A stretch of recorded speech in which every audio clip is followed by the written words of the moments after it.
Assalamualaikum warahmatullahi wabarakatuh.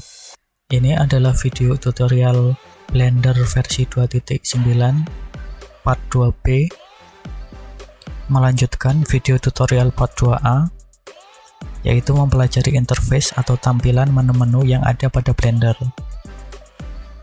Yang belum menonton part 2A, silahkan ditonton terlebih dahulu, linknya ada di deskripsi. Langsung saja, ini kelanjutan videonya. Lalu di bagian atas ini ada menu-menu untuk memanipulasi tampilan objek dari desain yang dibuat. Misalnya pertama di sini ada view object type, klik pada panahnya, lalu pada mesh ini diklik pada gambar mata, maka objek yang bertipe mesh akan disembunyikan. Untuk memunculkan lagi, klik lagi, maka objek mesh akan dimunculkan lagi. Karena pada contoh ini baru ada objek tipe mesh, maka untuk yang lain belum bisa didemonstrasikan. Misalnya teks atau disembunyikan atau dimunculkan belum ada perubahan karena kita tidak memiliki objek berupa teks. Lalu di kanannya ada show gizmo. Ini adalah widget gizmo. Jadi kalau diklik sekali maka widgetnya akan disembunyikan, lalu ketika diklik lagi akan muncul lagi. Kemudian ini disebut dengan show overlay. Misalnya diklik sekali maka hanya akan ditampilkan dari objeknya. Garis, kemudian kamera dan lampu akan disembunyikan. Klik lagi untuk menampilkan. Lalu toggle X-ray ini untuk membuat benda menjadi tembus pandang. Misalnya kita klik, seperti ini. Untuk mengembalikannya klik sekali lagi. Sebelah kanannya X-ray ada yang disebut viewport display option. Di sini ada 4 jenis, yaitu pertama wireframe. Untuk melihatnya klik saja. Tampilannya akan seperti itu, atau dikembalikan ke yang standar yaitu solid. Atau ada lagi material preview, tampilannya seperti itu, dan ada rendered. Seperti ini. Kembalikan lagi ke solid. Kemudian di bagian bawahnya ini ada gizmo widget yang fungsinya untuk merotasi penampakan dari objek. Misalnya klik X, kita putar, klik mouse sambil diputar-putar mouse-nya akan tampilannya berubah seperti itu. Misalnya sumbu Y, sama, atau sumbu Z, sama. Jadi kita merotasi objek yang sedang kita kerjakan. Kita mau melihat dari sisi yang sebelah mana, bebas melakukannya. Atau bisa juga langsung di sini dengan cara klik mouse pada scrollnya, diklik lalu digeser. Ini juga akan merotasi sudut pemandangan dari objek yang sedang dikerjakan. Lalu di bagian bawahnya ini ada zoom. Cara penggunaannya itu diklik lalu mouse-nya digeser ke depan. Ini zoom, atau digeser ke belakang, zoom out. Lalu di bawahnya move, tampilan caranya klik lalu mouse-nya digeser juga, sama, geser kanan kiri atas bawah.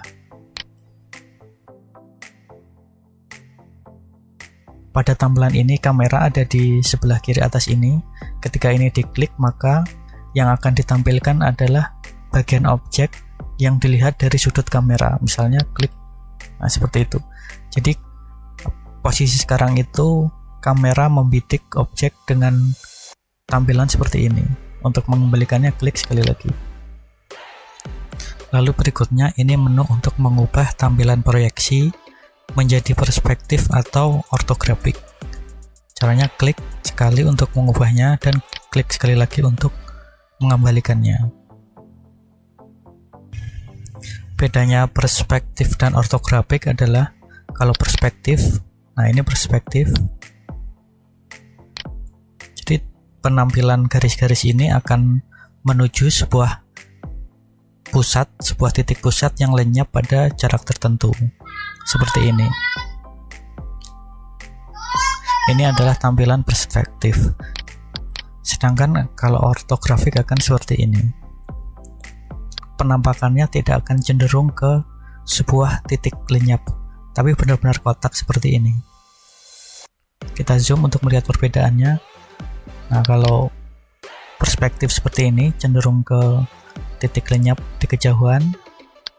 Kalau ortografik, objek akan benar-benar kotak.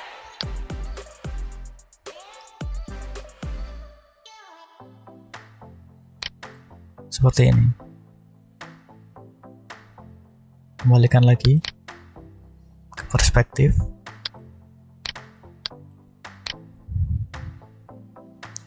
Berikutnya di bagian kanan atas ini disebut editor outliner yang berisi informasi-informasi terkait dengan objek-objek yang ada pada editor 3D view ini.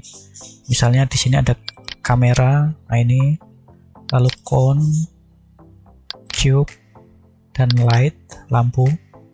Nah, ini.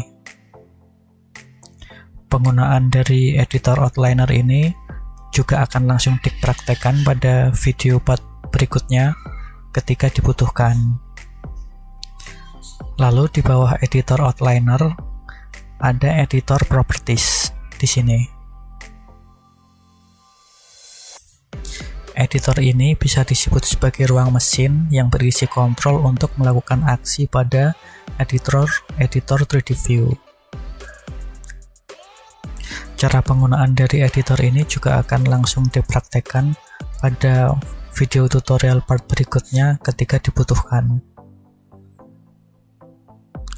Lalu di bagian bawah layar, ini disebut editor timeline. Ini bisa dibesarkan ukurannya, caranya diklik lalu digeser. Nah, editor ini nanti akan digunakan ketika kita mau membuat animasi pada objek yang kita buat. Misalnya animasi pergerakan atau animasi yang lainnya. Ini juga akan langsung dipraktekkan pada tutorial video part berikutnya.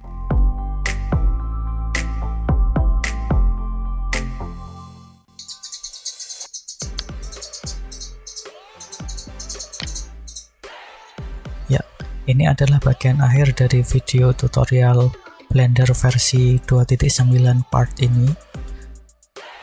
Terus ikuti video tutorial Blender part-part berikutnya. Semoga video ini bermanfaat. Wassalamualaikum warahmatullahi wabarakatuh.